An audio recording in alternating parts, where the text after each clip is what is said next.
Et je suis content de la position de la Belgique qui se pose aussi des questions sur cet accord. Et nous pensons que cette position est très intelligente parce qu'elle va même dans le sens de dire on doit alors, si accord il y a, prendre soin de vérifier la traçabilité et donc la provenance de ces minerais. Nous sommes certains que ce sont des minerais volés à la République démocratique du Congo et il n'est pas question pour nous que cet accord puisse passer ici. Le président Tshisekedi accepte le principe d'une rencontre avec le président Paul Kagame du Rwanda et la République d'Angola en tant que médiateur ayant la responsabilité de donner de faire le pas suivant, donc les étapes suivantes pour pouvoir matérialiser cette rencontre. Vous comprenez que je n'entrerai pas dans le détail de ce que l'Angola fera pour que cela arrive et pour qu'on puisse atteindre l'objectif principal que nous tous nous avons, le retour d'une paix, n'est-ce pas, durable à l'est de la République démocratique du Congo et en République démocratique du Congo. Je suis avec une délégation qui est venue côté gouvernement depuis Kinshasa.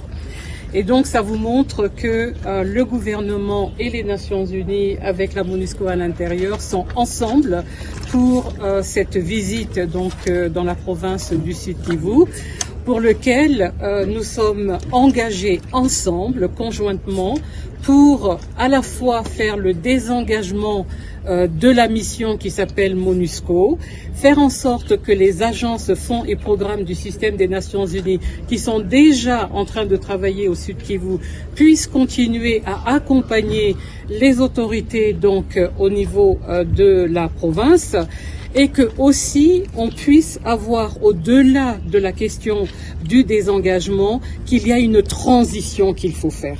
La République démocratique du Congo est victime de graves violations du droit international humanitaire et des droits de l'homme. Je vous parle de crimes contre l'humanité, de crimes de guerre, de viols, d'exactions contre les enfants et les femmes, d'enrôlement forcé d'enfants soldats. Le sang coule au Congo. Depuis 25 ans, la ville de Goma, le Nord et le Sud Kivu sont confrontés à une crise humanitaire et sécuritaire déchirante. Les institutions internationales reconnues sonnent l'alarme depuis trop longtemps. Ainsi, l'UNICEF et le Programme alimentaire mondial préviennent que les surpopulations dans les camps de déplacés entraînent des risques accrus de maladies mortelles. Personne ne peut dire qu'il l'ignorait. Et pourtant, cette guerre est oubliée, alors que le trafic de matières premières à la racine de ce conflit, le cobalt, le lithium, le coltan, circulent librement et atterrissent jusque dans nos portables. Cette guerre est passée sous silence, pourtant nos téléphones sonnent.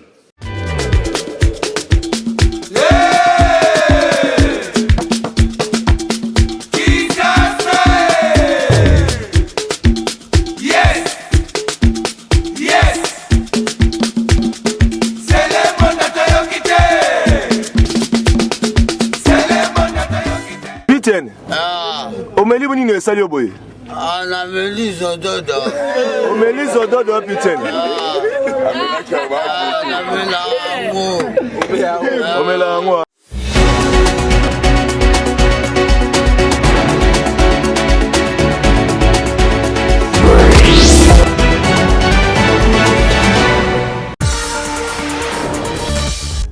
Puisque l'actualité l'exige, mesdames, messieurs, nous voici encore une fois pour une nouvelle session d'information sur la PSB Télévision. Voici les sommaires.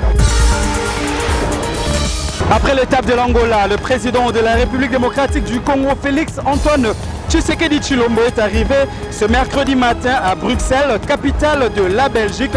Sur place, le chef de l'État s'est entretenu avec le Premier ministre belge, Alexandre De Croo. C'est confiant à la presse. Spontanément, le chef de l'État a demandé à la Belgique des sanctions contre Paul Kagame, principal instigateur de la crise sécuritaire à l'est du pays. Et puis en sport, vous le suivrez dans ce journal, il ne fait plus partie du Daring Club Motema Pembe. Moukoko Amaledi Soso a signé hier dans la soirée son contrat d'adhésion avec les clubs Les Aigles du Congo. Bonsoir. Place à présent à l'actualité. Je l'ai dit dans le titre, le président de la République, Félix-Antoine Tshisekedi Tshilombo, est arrivé cet avant-midi à Bruxelles, capitale du Royaume de Belgique, où il était accueilli par le Premier ministre belge, Alexandre De Croo, au menu de leurs échanges de questions liées à la sécurité. Se confiant à la presse de manière spontanée, le chef de l'État congolais a laissé entendre que la Belgique, qu'il attend de la Belgique des sanctions contre Paul Kagame, qui est le principal instigateur de la crise sécuritaire qui sévit dans la partie est de la RDC. Suivez.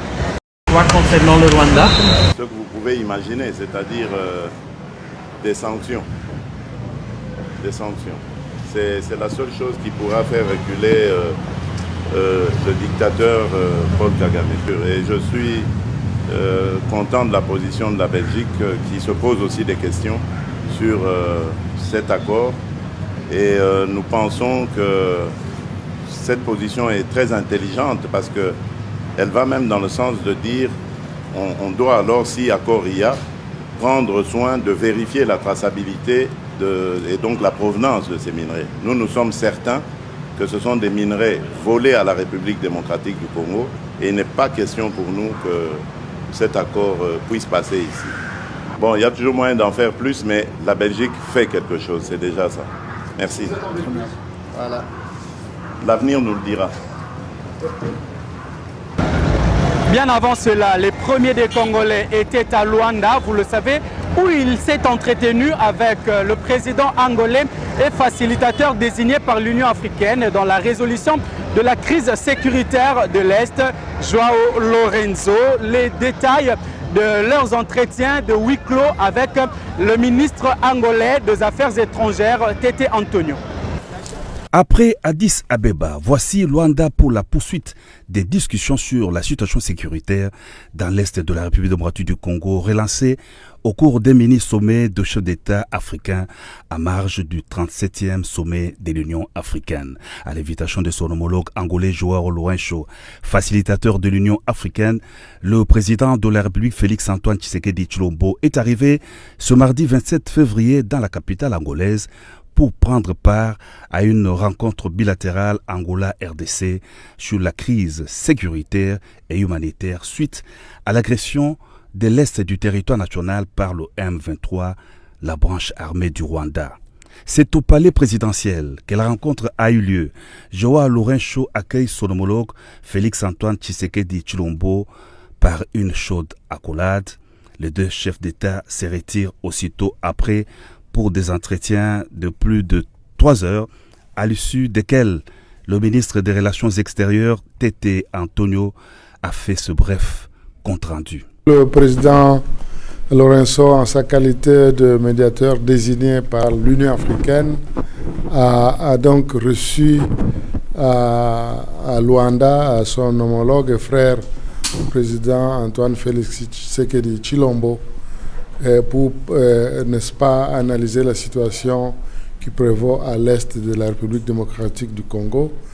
Et comme résultat principal, le président Tshisekedi accepte le principe d'une rencontre avec le président Paul Kagame du Rwanda et la République d'Angola en tant que médiateur ayant la responsabilité de donner le pas, de faire le pas suivant, donc les étapes suivantes pour pouvoir matérialiser cette rencontre. Vous comprenez que je n'entrerai pas dans le détail de ce que l'Angola fera pour que cela arrive et pour qu'on puisse atteindre l'objectif principal que nous tous nous avons, le retour d'une paix, n'est-ce pas, durable à l'est de la République démocratique du Congo et en République démocratique du Congo en général. Merci. Le président congolais n'a pas posé de préalable pour cette rencontre? Je n'irai pas en détail. Je dis que nous travaillerons, l'Angola en tant que médiateur a la responsabilité de travailler sur les autres étapes pour la matérialisation de cette rencontre. Donc, je n'irai pas dans le détail. Merci. À l'Angola, donc, d'harmoniser les vues pour la tenue de cette rencontre, comme l'a souligné le ministre angolais Tété Antonio.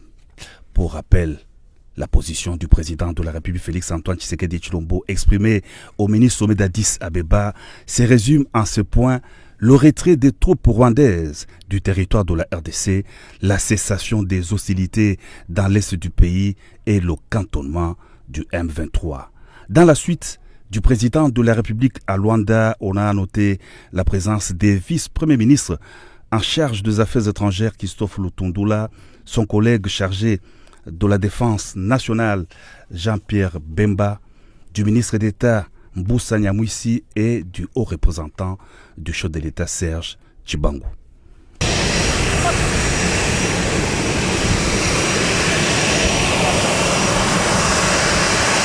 Puisqu'on parle sécurité dans l'est du pays, sachez que les désengagements de la MONUSCO dans la province du Sud Kivu a déjà débuté. Le mercredi 28 février dernier, une cérémonie de remise de la base de Kitona aux autorités congolaises s'est tenue en présence des représentants de la MONUSCO et ceux du gouvernement congolais. Le détail dans ces propos recueillis de Bintou Keïta, chef de la mission onusienne en RDC. Une fois, je ne suis pas dans une délégation unique onusienne. Je suis avec une délégation qui est venue côté gouvernement depuis Kinshasa. Et donc ça vous montre que le gouvernement et les Nations Unies avec la MONUSCO à l'intérieur sont ensemble pour cette visite donc dans la province du Sud Kivu, pour lequel nous sommes engagés ensemble, conjointement, pour à la fois faire le désengagement de la mission qui s'appelle MONUSCO, faire en sorte que les agences, fonds et programmes du système des Nations Unies qui sont déjà en train de travailler au Sud Kivu puissent continuer à accompagner les autorités donc au niveau de la province, et que aussi on puisse avoir, au-delà de la question du désengagement, qu'il y a une transition qu'il faut faire.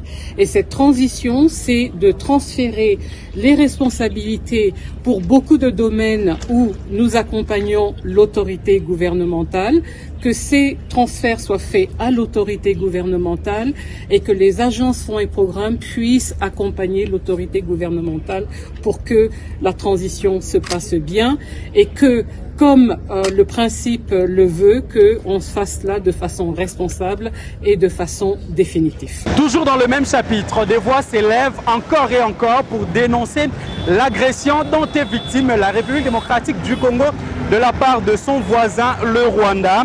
Le député français Carlos Bolingo s'est adressé devant le Parlement au gouvernement, lui questionnant en ce qui empêche à ce que la France puisse condamner directement Paul Kagame et l'ensemble de son gouvernement. Suivez.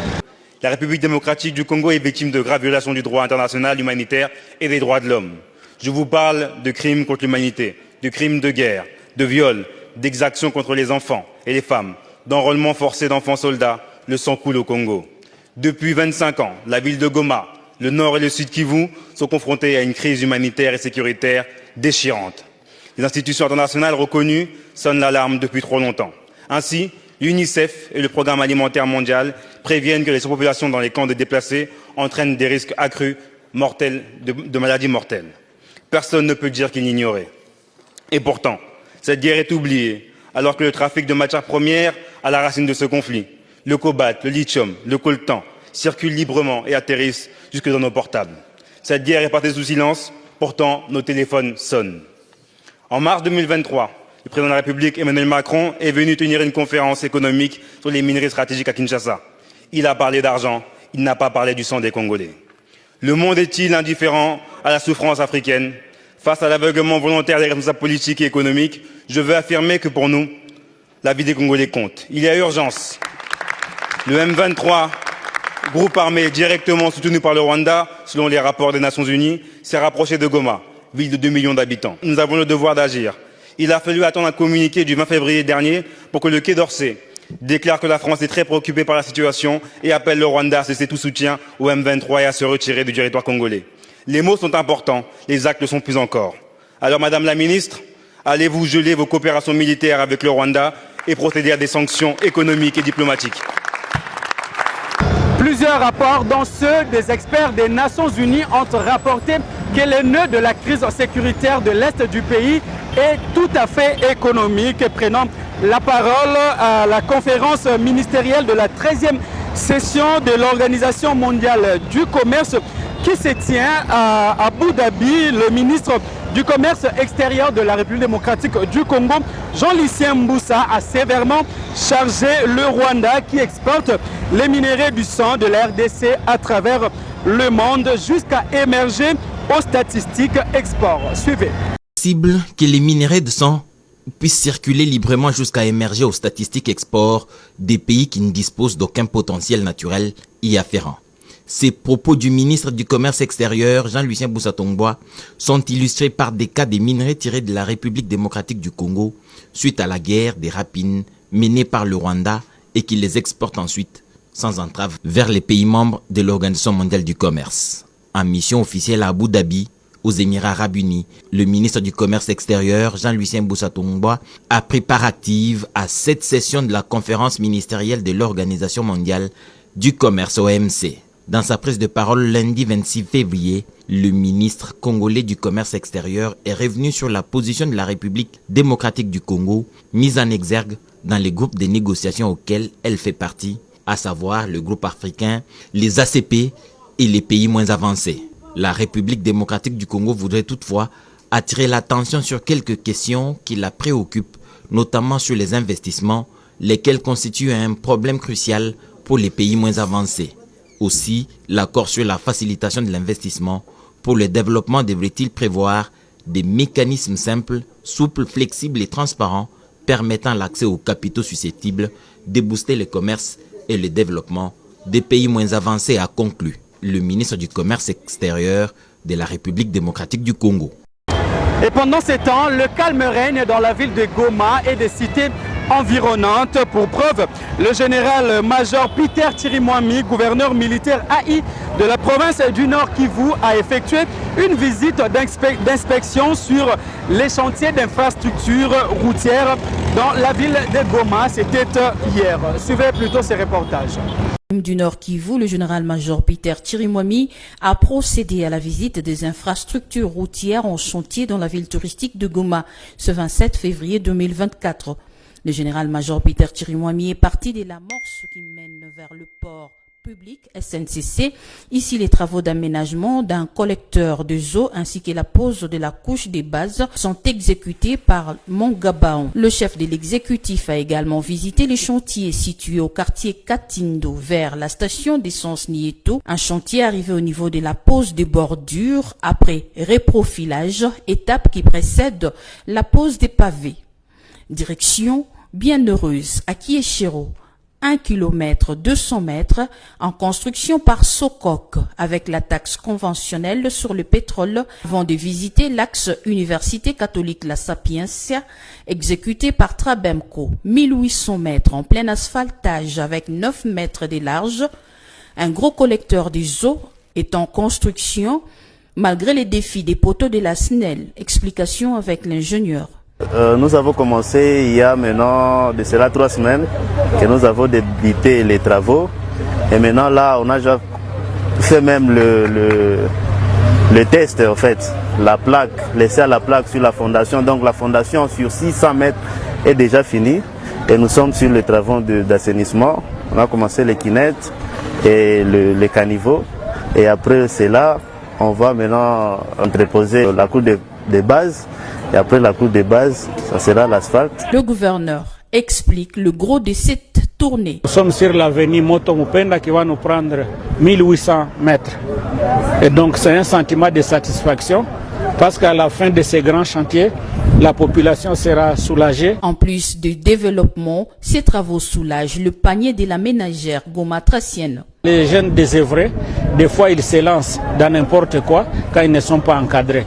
Mais avec ces chantiers, ils vont avoir quelque chose à la fin du mois qui peuvent les ramener à être beaucoup plus calmes et ne pas se verser dans n'importe quoi. Le chef de l'exécutif a salué à juste titre l'apport de la main-d'œuvre féminine et la résilience de la population qui applaudit ces ouvrages.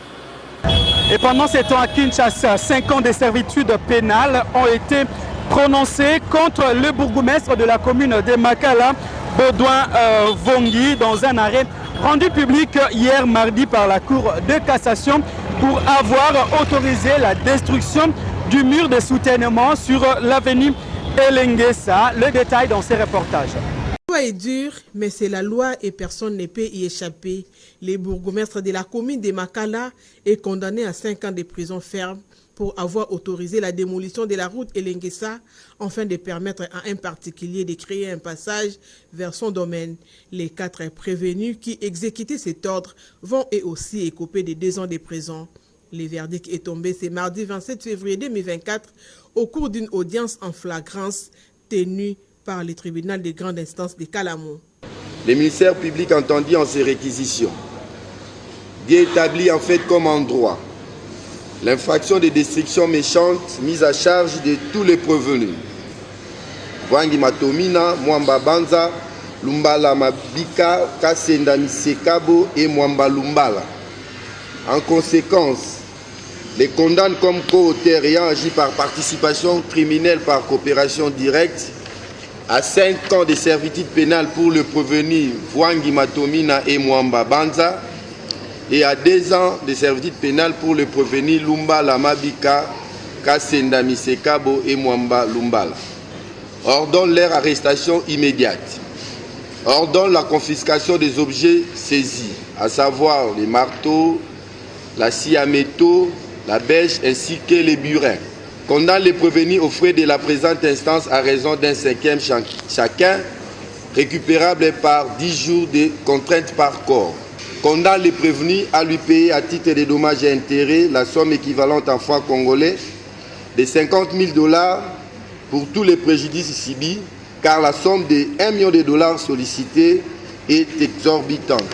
Ainsi jugé et prononcé par le tribunal de grande instance de Kinshasa Kalamu Seja en matière répressive et en procédure de flagrance. Il faut noter qu'au cours de ces procès en flagrance, les premiers présidents de la Cour de cassation Ndomba Kabeya Eli Léon et la première présidente de la Cour d'appel de Kinshasa Gombe ont assisté au déroulement depuis l'instruction jusqu'au prononcé dans la salle d'audience de la Cour d'appel de Kinshasa Gombe. Pendant ce temps, les maçons qui ont exécuté ces travaux ont écopé à chacun 2 ans de servitude pénale. Qu'est-ce qui s'est passé? Les détails et les retours sur les événements ayant conduit à l'arrestation de ces individus dans ces reportages. Puis Elenguesa, dans la commune de Makala, s'est payé le luxe de démolir tout bonnement une bonne partie du mur de soutènement érigé le long de l'avenue Elenguesa, nouvellement modernisé pour créer une entrée dans sa concession. Aussitôt informé de cette destruction méchante, le gouverneur de la ville de Kinshasa, Jean-Tilingo Bilambaka, s'est rendu sur les lieux dimanche 25 février 2024 pour s'imprégner de la démolition de ces talus construits sur fonds propres du gouvernement provincial de Kinshasa pour limiter les glissements de terre et les têtes d'érosion. À son arrivée sous les ovations de la population riveraine en liesse, le premier citoyen de la ville de Kinshasa a été reçu par les notables du coin qui lui ont fourni des renseignements nécessaires par rapport à ces forfaits commis avec la bénédiction de certaines autorités municipales, dont les commandants du sous-commissariat de la police situé juste à côté de cette parcelle. La population a saisi cette opportunité pour accuser ces commandants de la police, surnommés 12, d'être à l'origine des tracasseries de la population civile dans ces coins de la capitale. Après avoir suivi avec une attention particulière ces doléances de la population, le gouverneur de la ville de Kinshasa a sur place ordonné l'interpellation de cet officier de l'ordre à la grande satisfaction de la population qui a dénoncé une série d'abus déjà perpétrés par les éléments de la police commis pourtant à la sécurité de ces quartiers. Le patron de la ville de Kinshasa a invité la population à rester vigilante pour barrer la route aux ennemis et aux saboteurs des investissements visant le développement de la ville de Kinshasa impulsés par le chef de l'État. Rappelons que Elenguesa est une route transcommunale longue de plus de 6 km, nouvellement construite grâce à la saine volonté politique du gouverneur Jean-Tilingo Bilambaka dans le cadre de son programme de désenclavement de certains coins de la capitale et de lutte contre les embouteillages déplorés sur les principales artères traverse 6 communes, à savoir Kalamu, Ngiringiri, Makala, Bumbu, Selembao et Mongafula. De la fiction à la réalité, alors qu'il accompagnait le chef de l'État dans sa visite de travail à Luanda, le gouverneur de la ville-province de Kinshasa, Jantini Mbaka Ngobila, a visité les engins commandés depuis la Turquie qui sont arrivés au port de Luanda et devront être acheminés à Kinshasa par voie terrestre pour assainir et continuer les travaux d'assainissement. Suivez plutôt ce reportage. Chose promise, chose due, le gouverneur de la ville-province de Kinshasa, M. Jantini Mbaka Ngobila, accompagné de la commissaire générale en charge de l'environnement, Mme Laetitia Benakabamba, se sont rendus au port de Luanda en Angola, réceptionner les engins de salubrité moderne en provenance de la Turquie pour lancer, avec son partenaire Al Bayrak, les travaux d'assainissement de grande envergure sur toute l'étendue de la ville-province de Kinshasa, tant attendue. Espérant ainsi en finir avec les problèmes de salubrité dans la capitale et redonner à Kinshasa sa plus belle robe que nous connaissions d'antan. Et prenons le sport pour finir. Il ne fait plus partie du Daring Club Motema Pembe. Les Léopards Moukoko Amale Bisoso a quitté les Immaculés pour signer un contrat avec les Aigles du Congo. Il a justifié sa décision parce que le DSMP ne va pas jouer les playoffs, mais aussi pour le projet du club de l'équipe nationale. Suivons-le dans ses propos recueillis. Les équipes asikato na to ça bien plus dans l'autre zamaki yango moninga na ye awa yo sampele pona yimana beta playoff yango na ye awa l'équipe nationale ko sala ba yima samba non na beta na liction te pona to na koma ki guerre za la gité mamnanga nyoso silaki après 2 semaines de guerre au Zonga yango na tele na bo fala ya monte na Zonga Congo na bandela makambo ma 0 na tele passe njamba je fais grâce au cinéma des non, mais pour le projet clé, mais pour l'équipe nationale, pour tout quoi. Tant que je n'ai Fin de ces marathons d'actualité. Merci à vous tous de l'avoir suivi. Mais si vous avez pris en cours de diffusion, voici l'essentiel à retenir. Vous l'avez suivi dans ce magazine, le président de la République, Félix-Antoine Tshisekedi Tshilombo, est arrivé ce mercredi dans les avant-midi à Bruxelles, chef-lieu du Royaume de Belgique. Sur place, il a échangé en tête-à-tête avec le Premier ministre belge, Alexander De Croo, lâchant quelques mots à la presse. Il a laissé entendre qu'il attend de la Belgique des sanctions contre le Rwanda et contre Paul Kagame, le principal instigateur de la crise sécuritaire qui sévit dans la partie est de la RDC. Et puis dans les chapitres sportifs, il ne fait plus partie du Daring Club. Motema Pembe Moukoko Amale Bisoso a rejoint hier les clubs des Aigles du Congo. Il a justifié sa décision par le fait que le DSMP ne va pas jouer le play-off.